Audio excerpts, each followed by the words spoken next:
Welcome to the Honest Health Podcast with your host, Jeffrey Burke.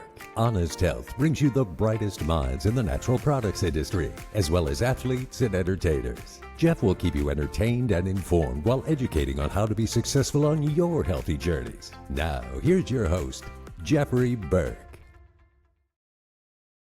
Hello and welcome back to the Honest Health Podcast. Jeffrey Burke here. I am so glad you're here. You know, I have this wonderful mission in life, and it's about bringing information to just everybody, and then people can take that information and run with it.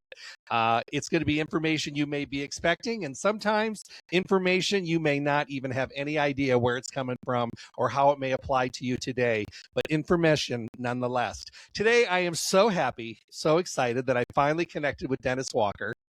We're going to have a great conversation today, so you need to sit back and listen to this one. Dennis is the founder of Mycopreneur, a professional MC and event host. He's an industry insider. He's a stand-up comedian, co-founder of Psychedelic Week, co-founder of Myco Day Mushroom Chocolate.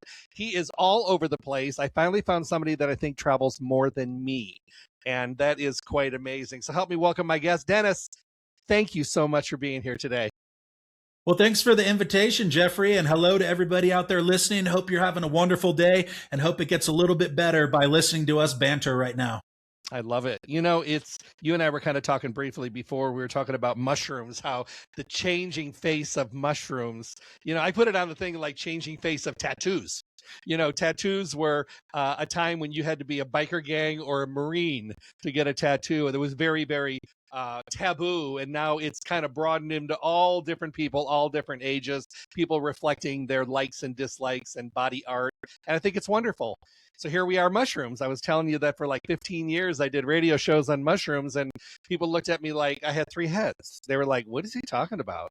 You know, and now we have, to your word, the embracing of functional mushrooms and a lot of different categories within the category, as well as a lot of different people from a lot of different, venues in the world that are now embracing it. So I'd like to get your take. What do you think? What's happening?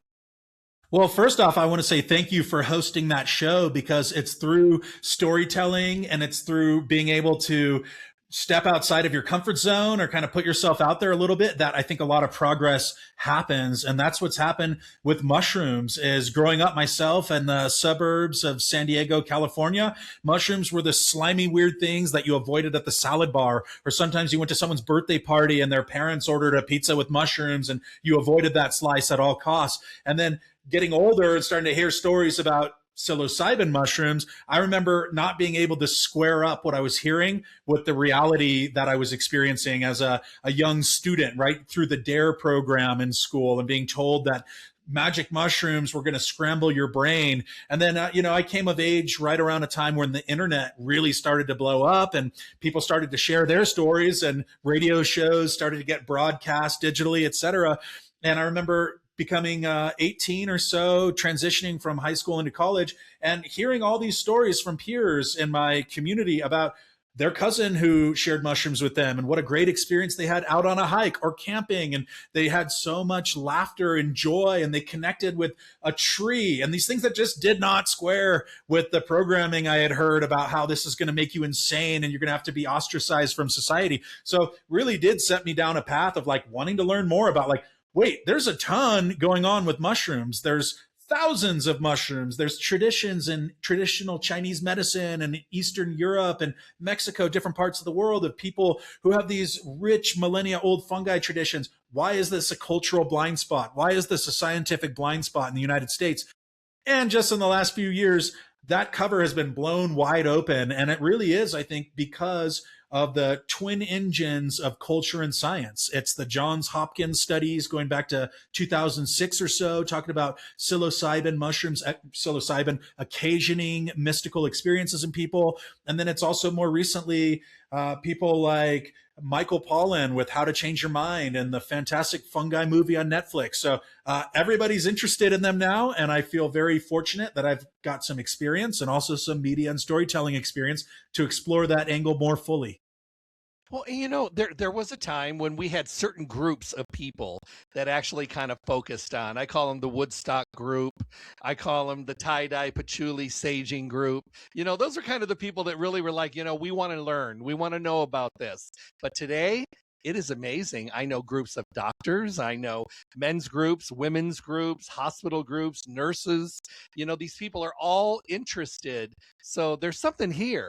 And I think it's something that's been overlooked for a long time. And I am absolutely overjoyed that the embracing is going on. Same. And what I'm seeing on the ground is that it's a lot of people who connect with something like microdosing, right? Microdosing, very, very low. Some call it a subperceptual dose. And it has a lot of benefits for a lot of people, according to anecdotal data, at least. But what's happening there is people connect with the mushroom and then they want to learn about the other mushrooms. And then they find out, oh, there's lion's mane. Oh, there's cordyceps. And I think that in that way, like psilocybin mushrooms blew open the door culturally in the West for a lot of interest and a lot of different types of mushrooms. And now it's our job to educate people about those and to learn from the masters of the craft, different cultures and traditions that have been working with these mushrooms for millennia, and to simply not reinvent the wheel, but kind of apply what's happening in other places right here at home. And like, as an example, Four Sigmatic, Taro, the founder of that Finnish, right, grew up on a multi-generational Finnish farm where they have a tradition around medicinal mushroom use. They essentially invented that category in many ways, at least in big box retailers, with now you've got the Four Sigmatic coffees and all these different products they make. And maybe 10, 15 years ago, I heard a story from Taro, this individual I'm talking about, that he was laughed out of meetings by investors and by retailers saying, mushrooms will never catch on in the United States. You keep those over in Finland or over in Europe. Just about 10, 15 years later, you go today, multi-billion-dollar category. You go into any Target or Whole Foods or Erewhon or anything in between, they've got functional mushrooms, and it's not just one brand. You've got a dozen you got to choose from. So things move quickly because they work. Well, I was having a conversation with a friend, and we went out to dinner, and he invited a friend of his who is indigenous heritage.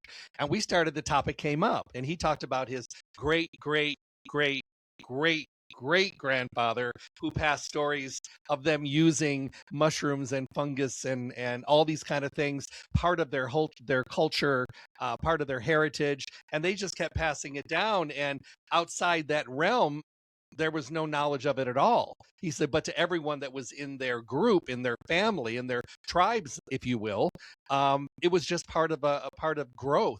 That was just, something that was accepted. And I'm thinking to myself, so many places in the world, this has been going on for such a very long time. And then, of course, we hit the time when everything kind of like disappeared for a while. But I'm so glad to see it coming back again. But this is not new by any means.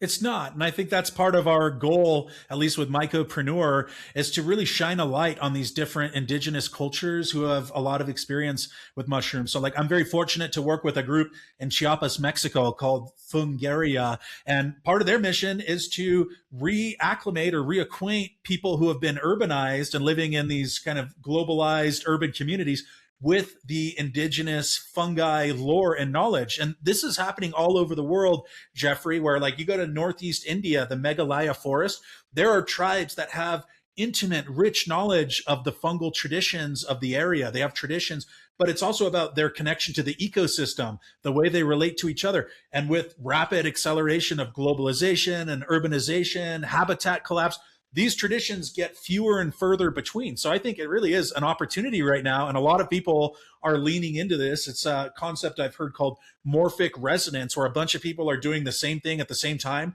without even necessarily talking to each other about it. That's what's happening with people, citizen mycologists, mushroom entrepreneurs, as I call them, mycopreneurs, leaning into the fact that this body of knowledge still does exist. And if you travel to certain areas or certain places, like I went to the Lacandan jungle in the southwest of Chiapas state of Mexico, it's this massive jungle, and they still have people living very close to their ancestral traditions, and they have fungi knowledge there. And then you go to the city nearby where you take the bus and they don't know about the mushrooms. And I think that's the disconnect right now. So it's about how do we take this wonderful, ancient, very beautiful knowledge knowledge of natural living systems, because that's how I see mushroom knowledge. It's a living system. It's inseparable from the culture, from the environment, and their relationships. How do we take those and put them into these megalopolises we have now? Because I know people in Sao Paulo, Brazil, or in New York City are also finding benefits from these ancient mushrooms and the traditional mushrooms. So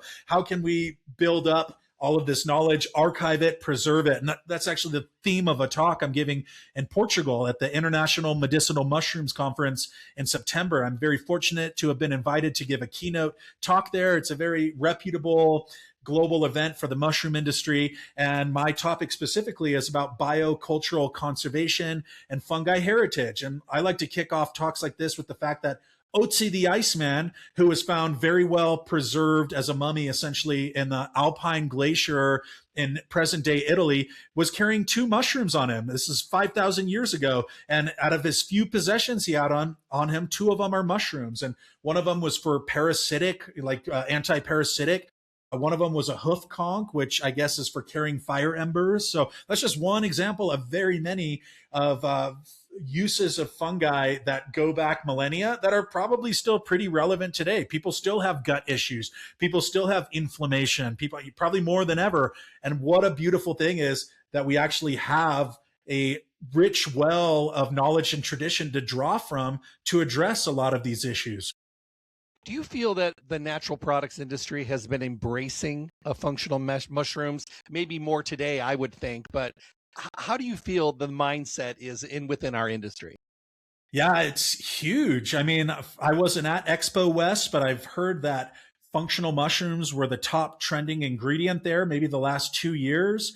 And you see it just in the terms of the number of brands that are starting. Like the market is big because there's demand, right? I don't think they're manufacturing this demand that they're trying to force this product onto people. Like people are asking about it. People are hearing about it. I am surrounded by mushroom products right now. I think it was a right place, right time, because I started off Mycopreneur podcast as a pandemic project. It was in 2020, and I was already probably close to 15 years into my personal relationship with mushrooms, had a background in media, and I thought, there's not a ton of podcasts focusing on mushroom entrepreneurship or mushrooms. There were only about 3 at the time that I'm aware of, and those were just about mushrooms more scientifically. So when I started interviewing people about their mushroom entrepreneurship and innovation, all of a sudden people started hitting me up or contacting me out of nowhere, friends of friends, people in Germany. Hey, I heard your episode because I'm following this person and they posted it. And then I realized, whoa, this category is growing so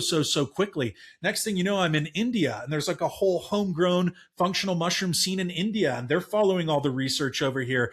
Now I'm working with groups right in all over the world, really. Like I was out in Uganda, and there's a whole community there that's growing mushrooms. They started off just for food. They wanted to grow oyster mushrooms because they really don't have a lot of options, and it's low cost, low inputs. They can use biodynamic waste and whatnot. And now they're growing turkey tail and reishi. So like once people see it works and you hear these kind of glowing reviews from people, the category grows quickly. Now where we're at, I think, as a supplement industry or as this kind of broader natural ingredients industry, is about separating the hype from the marketing. It's separating the wheat from the chaff. And I think every industry that has this sort of rocket-like ascent over a number of years has to do that. It has to mature at some point, and that's a major issue. And that's something that I talk a lot about on the show. There's brands that just want to cash in because they see this is a buzzing topic right now. Like people are Googling lion's mane, they're Googling reishi. Let me buy just the lowest amount I can, and maybe we're not even sure where we sourced this from or how it was grown. Let me just put a little bit into this product, and then I'll fill it up with cheaper ingredients that are easier to source or whatever, and we'll throw reishi or lion's mane on there. I mean, these are pretty well-known issues in general, and there are people talking about them. So I think the industry really is embracing mushrooms, and now we're at the point where we have to say, well, which types of mushroom products do we actually want to embrace rather than navigate how to eschew them and minimize them? Well, and I think there's some bad actors out there, and I think that happens in everything. And I think we have to your point, we have to make sure that we differentiate between the quality, the integrity, and the transparency, and keeping it clean so that when we are offering or making recommendations of a line, we can, in our heart, sleep well that we are making recommendations on something that's going to actually make a difference. We saw this in the CBD explosion. When CBD was so big, there were reputable companies, and then there were people making it in their garages and their basements. And before you know it, there were 3,500 brands out there, and there were a lot of bad actors. And once again, huge, gigantic acceleration, and then leveling off, and then a lot of people being pushed to the side and quality being left behind. And I think it's really true. And I think that there's good and bad in every industry, and there's great and successful, and there's quality and honesty and integrity as well.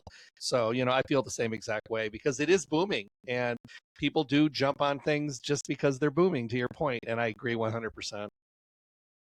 Yeah, and I'm glad to have been here for a long time. Functional mushrooms kind of came along later for me, but like I mentioned, I had a psilocybin mushroom experience and a low dose, and I was in a really good place in my life and surrounded by good friends and people who had prior experience. And that, as I like to say, blew the roof off my imagination. I could not imagine that I had access to this expanded level of consciousness, and it set me off on a path of inquiry of, how come no one's talking about this? How come this feels like it's been deliberately hidden? And then I learned there have been a lot of efforts to suppress mushrooms, and specifically psilocybin mushrooms. And there have also been a lot of efforts lately to share that knowledge with people. And we're starting to see clinical study after clinical study corroborating the various health benefits. And it's not just mental health. Mental health is sort of the tagline that it initially was promoted under, as like psilocybin for mental health. But now there's a lot of research coming out about physical health, about people who have chronic pain and various issues. Psilocybin mushrooms also being good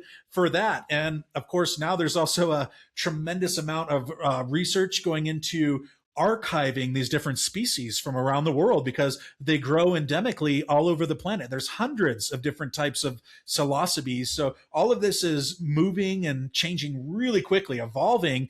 And that's where I sit with Mycopreneur, is less for myself to come off like I'm the expert who knows everything, and more as someone who's built a container that can engage people who are very knowledgeable, subject area experts. And they seem to really like coming on and chopping it up with me and sharing. And, I appreciate that. So that's kind of the broad strokes overview of what Mycopreneur does. Is it's really a archiving and a journalistic project. And now it's connecting a lot of different mushroom entrepreneurs. And what I find, and kind of the baseline of when I first started it, is that it's called Mycopreneur because it's mushroom entrepreneur.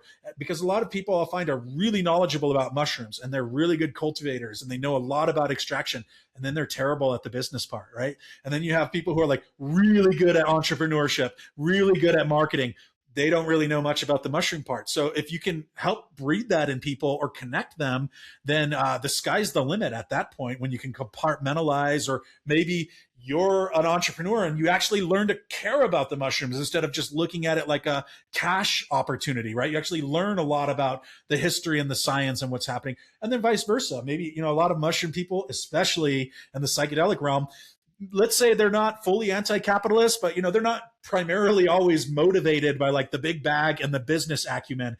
And then I impart to them like, well, what if you were a better entrepreneur? What if you were better at business? You could do this more impactfully. It wouldn't have to be a side hustle. You could help more people with it. So that's kind of the idea, is this marriage of mushroom research and advocacy and entrepreneurship. I think that's why people kind of connect with you so well, because you want to bring as much information to the platform as possible, and you want different ideas, and you want different value systems and all these things. So people, if they're tuning in, which they are, they can actually learn and walk away. Even if they're in the industry, they can walk away with things they did not know, but things that they needed to know. So I think what you're doing is fantastic. And I think it is opening doors for people all over the place and solidifying the feelings that many of us have had for a long time, and actually opening the mindset for people that may have been sitting on the fence and wanting to stick their toes in the water, but now they're jumping in. And I think it's fantastic.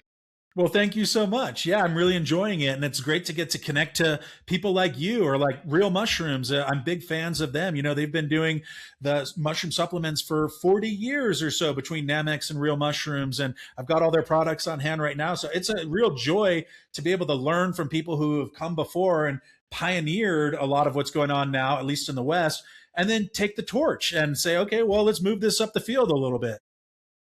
And I think the other thing is that The wonderful thing about using functional mushrooms, and I guess all the mushroom categories as well, is there's something for everybody. And people are going to react differently, and there's no everybody fits into the same box. There may be a little experimenting, but knowledge is the key. And being able to ask questions and increase the knowledge that you have is going to make and allow for people to make better, more decisive, healthier decisions. Because I think all age brackets can benefit from mushrooms in one way or another. Fully. And, it's funny to me, we're talking all about the mushroom business and the science and culture, but like, I'd say what I'm primarily known for, or what kind of made my mark in the broader world, is doing satire and doing comedy. And you mentioned that earlier, me doing stand-up comedy shows. And that just is an example of not even knowing where the path is going. You just put one foot in front of the other. There's that old adage that the path is made by walking. And when I started Mycopreneur, it was very much all business. I started having these publicly traded CEOs coming on talking about their new psilocybin analog that they're going to be producing for the pharmaceutical industry. I was all buttoned up. And then probably a year and a half in or so to the podcast, I just got this random intuitive flash, you could call it, that said, why don't you try to promote this show by making a little cheeky slapstick comedy? And I did it. And I really had no intention of doing it. I don't know where it came from. And then it went over so well. That's when you run a business or you have a platform, they call it the 10-year overnight success, right? And people are like, oh man, you just came out of nowhere. It's like, no, I was doing this for a long time. And then it clicked. On a certain point, I realized like, oh, people want this. People want to laugh, and it goes really well with mushrooms. And even funnier than that to me is like how many serious business people really embrace the satire and the humor and the comedy, because there's really not a lot of it. Like you have to be kind of sober and serious and buttoned up. And a lot of those people, especially in the psychedelic realm, which is this whole other emerging industry with, very powerful players involved and large pharmaceutical conglomerates and politicians all the way up to the president of the United States. There was a recent executive order signed for ibogaine, and that also included in the FDA priority review voucher some psilocybin companies, 1, 2, I think, Usona and Compass. So a lot of these people involved in this kind of very high level also have a rich sense of humor, and they cannot necessarily lead with that. So I think they really liked when I would come out. And again, I was doing this during the pandemic. I didn't really have this like 10-year goal where Mycopreneur was going to go, because like it almost felt like the world was ending at a certain point with everything going on. And then when I got into the comedy bit, I realized like, ironically, this is actually blowing my business up way more than if I just approached it with a serious, somber, straight face. And that's kind of how we got to the satire angle today. I think people learn better with comedy. And in today's crazy, stressful, serious, messed up world, in many cases, people gravitate towards sitcoms and funny movies and cartoons and things that take their mind away from the seriousness of the day. But I don't care what anybody says. I think comedy is also an amazing tool for teaching. It really is. And I think stand-up comics, which is another art form I've been fortunate to embrace. I started off doing satire, which I honestly didn't mean to do satire. It just turns out that a lot of social commentary has always been sort of embedded in the way I view things. I grew up with a very cosmopolitan international household, hosting exchange students from around the world. So I always thought that, I won class clown as a senior in high school. I sort of put all these dots together later, but I never once thought about doing stand-up comedy or satire. So when I first started doing the social commentary in that particular vein around 2021 or so, 2022, people pretty quickly said, this is good satire. And I remember thinking, oh, that is what this is. I'm going to go learn what satire is. And I would kind of study these other great satirists and, come across people like George Carlin, or like I love South Park. And South Park on the surface, very vulgar. My mom hates it. There's like, why are they so grotesque? But like you peel that layer of grotesqueness back, it's really rich, deep, intelligent social commentary. The Simpsons, another example. So started studying a little bit more, doing the satire. That led me into stand-up comedy, because I'll never forget. I love telling this story. I was at Oakland Psychedelic Conference 2022, and Reggie Harris, who runs it and runs a group called Oakland Hyphae that's very influential in the psilocybin analytical potency testing space for like testing mushrooms and such. So he was curating the conference, and I was just there to moderate a panel. And he goes, hey, you're actually going to be part of the after party. I put you on the stand-up comedy roster. And I said, I don't do stand-up comedy. He's like, you do today. I was like, it was one of those moments where it's like, I'm not going to say no. I'm going to lean into this. They put me between two professional touring comics. One has an Emmy Award nomination. The other one is a Rolling Stone author, right? They're like professionally touring and doing these big shows. I had never done it once in my life. And I literally had to write my set on the fly. I was like, okay, I got an hour to write my set. But I realized like, that's how growth comes, right? Is put yourself in those positions where you're like, I was like, if I flop and this is terrible and I'm embarrassed, I just won't do it again. Sure enough, got a few laughs. Okay, bombed on a few jokes, but I realized, oh, I can be good at this if I put myself to this. And next thing you know, people are like, hey, you want to do this one? You want to come to Geneva, Switzerland and do a show? You want to come to Amsterdam and do a private dinner comedy show before the Biohacker conference?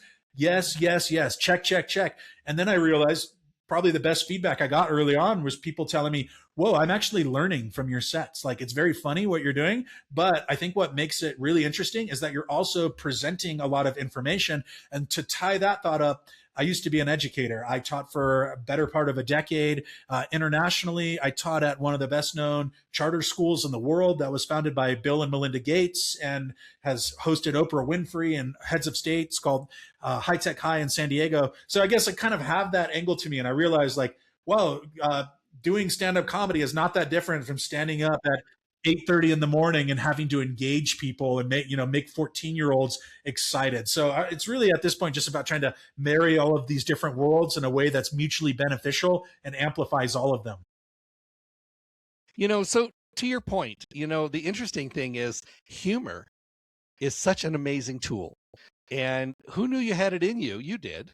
And I think that it's great because I think you can move audiences, because when I talk to people and I mention names, and I've mentioned your name, people say that you have the most unique way of bringing across information and education that they never get bored with.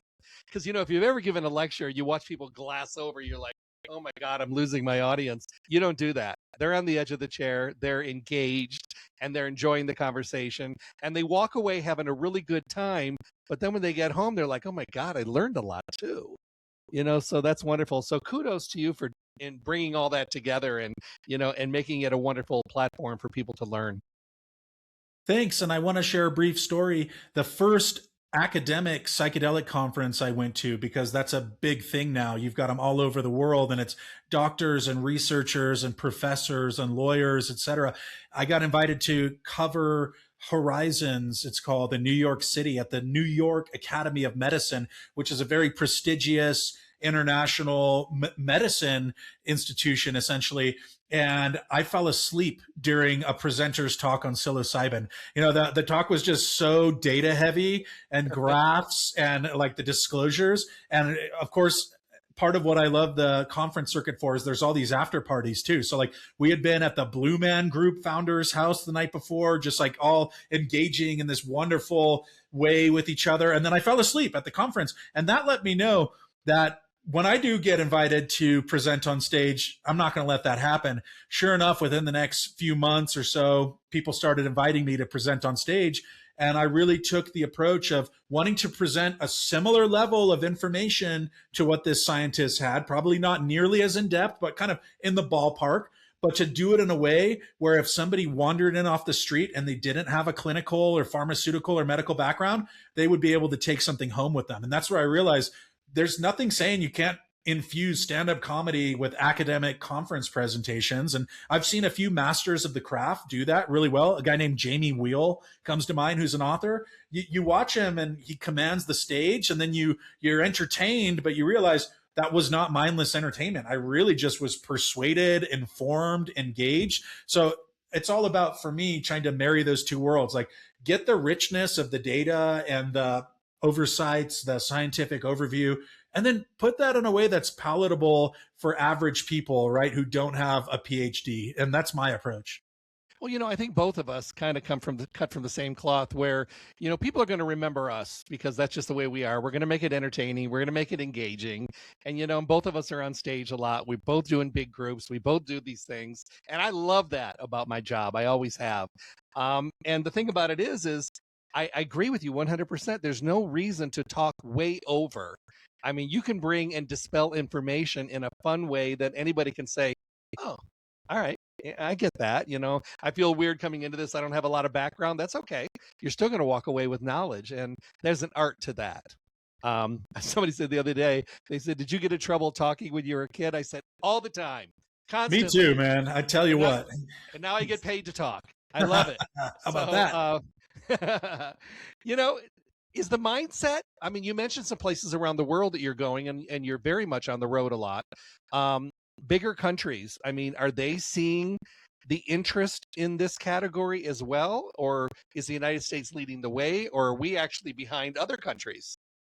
I think the US is definitely leading the way in a lot of regards, but it is a fully global market. Like the first psychedelic conference in Asia happened last year, one through an institution called Monash University. And there was recently a panel at a medical conference that was on psychedelics in United Arab Emirates, right? Notoriously draconian, the last place you would probably associate with psychedelics, but they're having these high level conversations and inviting well-known public figures from the US and from the space to come to places like Abu Dhabi and Buenos Aires and Kuala Lumpur. So it is very international. There's also a lot going on right now in Europe, like Germany and Czech Republic both have this sort of compassionate psilocybin use or these pilot programs. And I'm not super connected to that because I'm definitely more connected to the, let's say, decrim space and community framework building. But like at an institutional governmental policy level, absolutely, this is a worldwide industry. And that's also where I like to do a lot of the satire, because I think it's just a rich topic for humor that governments of the world and the US spent the last 60 odd 70 years rallying against psychedelics and calling them the scourge of society, and we need to erase them and we need to minimize them. And then they just completely reverse course. And now all of a sudden there's all these government-led programs out. We've got Trump in the White House saying, "Can I have some ibogaine?" which is something, it's a little sound clip people like to use where he's like, "It's called ibogaine. Can I have some?" Right. So it's to me very comical. And I do also pay attention to the politicization of psychedelics. I think there are a lot of convenient political angles there. But for me, it's more about the satire and about the kind of learning what's happening and supporting, but also being willing to criticize where there needs to be some criticism. I think this idea of like a blanket psychedelics are good is questionable, because I think it depends the context that they're rolled out in. Who gets access to them? Are they good if it costs $25,000 and only this elite group can have them and they have to be triple verified and it comes from a patented company formulation? Maybe that's one route, but that shouldn't be what we're forced to do, because these things grow in the ground. And I know a ton of very gifted cultivators who are doing work that the government and the academics wouldn't even fund. So I'm a big fan of citizen mycology.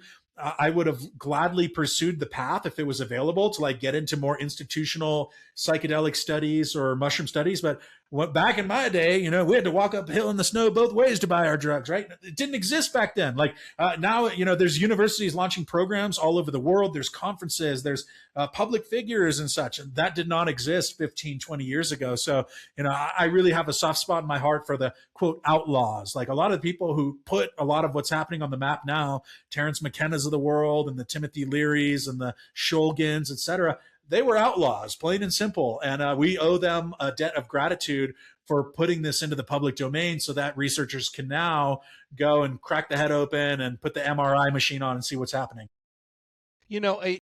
I'm going to steer people to you because I think that you bring not only one viewpoint to your show. I think you bring many viewpoints. You show both sides of the page. You allow people to bring their information. You have very spirited and intelligent and educational conversation, which is a great place for people to go to learn. So if someone is basically in search, obviously I'm going to send them your way, but how do people approach starting? I mean, where do they start? I get that question all the time. Where do I start? I want to experiment. I want to try some of this, but I don't just want to do this blindly. Is there a cheat sheet, a Cliff Note version of where people can start if they want to experiment? Great question. Great question. Well, the first thing I think is community is a really great container to lean into. And you'd be surprised how many people in your community, wherever you are, probably already have some experience here and have been dying to talk about it. And that goes for small town America, especially if you live in a big city. And if you don't, and maybe there isn't someone, maybe you don't have that connection. There are a lot of different psychedelic societies, mycological societies, etc., where it's really about education and community. And they host events. Some of them are virtual. So you could live in Walla Walla Bang Bang or, Timbuktu, and you could still connect virtually with the community. And that would be my advice, is like, go connect with people. Don't just jump into it blindly. But at the same time, there's enough evidence, a big enough body of knowledge where you're not really putting yourself at risk for the most part. I think with anything in life, there's always a risk. You have to qualify it. But I think for many people, they find out that that is a perfectly acceptable risk if you go about it intelligently. So for me, intelligent means, like when I first started, it was hearing these stories from my friends and thinking, wait, you've tried this 4 times and you're in the honors classes and you're going to Yale after this? Literally, like one of my first connects for mushrooms ended up running a neuroscience lab at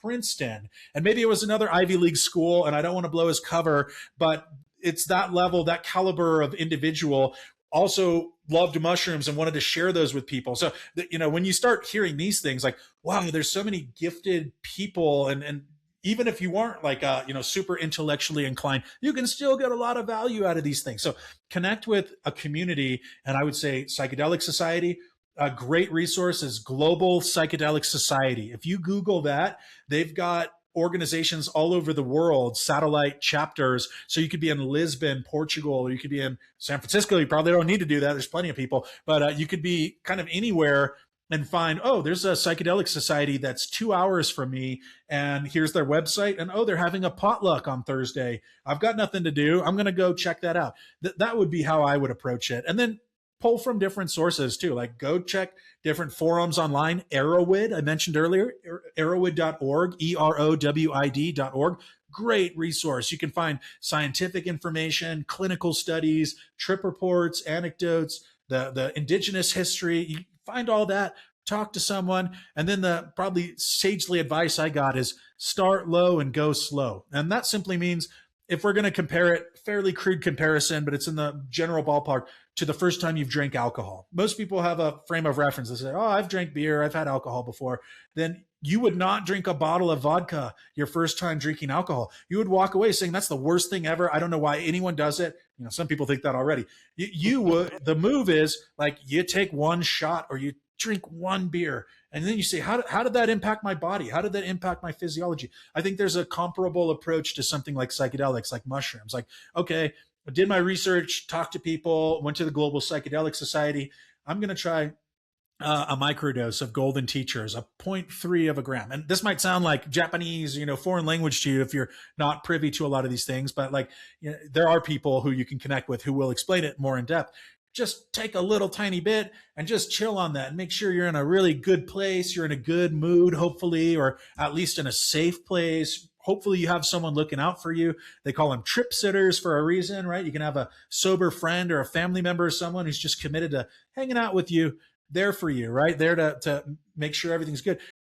Odds are very, very high you're going to end up having a great experience. And then you say, all right, how do I scaffold from that? How do I build on that? Maybe that one experience was enough. Maybe you want to go a little deeper. Just be smart about it. And to me, be smart is, okay, I did this much and I know how it feels. Let me dial it up a little bit.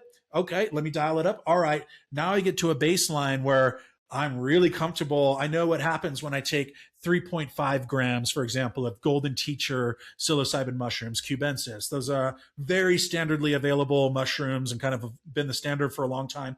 And 3.5 grams would be enough where you'd get like a full experience. I wouldn't call that necessarily a huge macro dose. We're getting into the nuances here, but if you get to that level and you're comfortable with everything, then I think you're very well positioned to potentially explore further. I'll always qualify this statement by saying, like, I'm not a doctor. You should talk to people you trust. You should probably not do this completely alone without telling anyone. Like, make your community, your friends, someone you can trust, part of your journey and part of your experience, and lean into the wisdom that's there, because humans have been doing this for millennia. Like, we literally have no idea how long. There's varying speculation about, has it been 10,000 years? Has it been 50,000 years? It's really anyone's guess. There's a lot of evidence to suggest it's happened for millennia. And the last bit I'll say is there's recent evidence that's come to light that this is not just unique to like one area of the world, right? For a long time, academics, scientists think, oh, it's only in Mesoamerica, and Huautla de Jimenez and Maria Sabina and the Mazatec, that's where the mushroom tradition belongs. There have recently been fully verified reports that traditional healers in South Africa and Lesotho in Africa, they use psilocybe mushrooms in their healing traditions, and they say they've been using them since pre-colonial times. I'm sure there's lots more examples, but again, it's a worldwide phenomenon, and it's not new. This is something that's very ancient.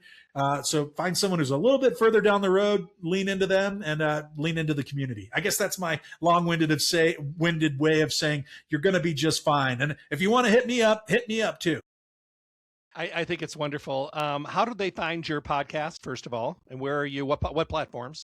All over the place. That's my media background telling me, I got to try everything and see what lines up. But if I just tell people, Google Mycopreneur or put it in your chat GPT, if that's what you do. A lot of people do that instead of Google now, but Mycopreneur. It'll give you 100 links to my Beehive. That's my newsletter. I've got Instagram. I'm very active on the Meta platforms. TikTok, LinkedIn, kind of any of them, just send me a message. And I also want to mention that I'm co-producing an event called the World Mushroom Forum. So now's a really good time to get interested in what we're doing, because the level of people, the scholars, the citizen mycologists, the entrepreneurs that have bought into this project, August 21 through 23rd, virtually World Mushroom Forum. You Google that, you'll find the site, you'll find the info. I am absolutely stoked about what's going on. Like a professor from a major university just contacted me who also worked for NASA, right? And like has an executive role for that administration for years, just reached out about some mushroom innovation that they're working on for space travel, these kinds of things, right? It's like the pie in the sky is now becoming a little bit beyond the sky. Like unbelievable what you can do with mushrooms once you tap into the innovation side of them. And that's what we're going to be doing, is we're going to be platforming people from all over the world. We've got a dude who runs a 100% solar powered mushroom farm in Kenya who's part of it. We've got Indian mushroom entrepreneurs, a guy in Argentina who's got a mushroom farm down there. People from all over the place, UK, Scotland, US, Canada, real mushrooms are involved. So anyways, please hit me up. I would love to meet more people and bring you into the fold. I am so excited. I'm so happy that we did this today, and I hope you'll come back and see me again. And I think that we can have even more conversations, so that would be great. Second of all, question of the day. You find out today that you have to leave the planet. You're gone. What do you want to be remembered for, Dennis? Right off the top of my head, it's being a good dad. Father's Day is coming up. As of this recording, I am the very fortunate and blessed father of a toddler, a young boy, and it's by far the most meaningful thing in my life. So that revelation came to me when I was navigating all of the challenges and opportunities of running a business and a international jet set lifestyle and all this stuff. And I realized like that's all cool, but being a good dad is what it's all about. So that's what I want to be remembered for. I love it. I want to thank you so much for being here today. And I'm so glad I reached out, and I'm glad we've opened up the door and we now know each other. And I hope to see you in person. You mentioned Expo. I just went to my 43rd Expo this year. Well, I hope to see you there next year. Yes, I would love that. That would be, we'll make sure we do connect. I hope you guys enjoyed this today. I know you did. If you spent the time to listen, make sure to pass this on to everyone. Go to my webpage, drjeffreyburke.com, tap on the logo. It looks like this. It'll take you to all the platforms that I'm on. And if you would, go to my YouTube channel. I love people to watch the interaction. I just think the video is so powerful, and I think you take away a lot more when you're watching the faces of the people you're listening to. I think that's really important. After doing radio for 42 years, looking at a wall and talking to a microphone, this to me is such a joy and a pleasure to be able to see my guests. I hope everybody has a great day. I hope you learned a little bit today. I hope we turned the key and maybe opened up another whole path for you to follow. But this is definitely the guy that you need to make sure that you are staying in touch with. Dennis Walker, I thank you so much for being here today. Thank you so much, Jeffrey, and thanks everyone for listening. And it's been a real pleasure. And I very much look forward to connecting in person and seeing where the path goes together. I love it. Have a great day, everybody. Be well. God bless. Stay tuned for more information from the Honest Health Podcast with Jeffrey Burke. And make sure to check back often for interviews and conversations from the guests we all want to hear from. I'm John the Announcer. Thanks for listening.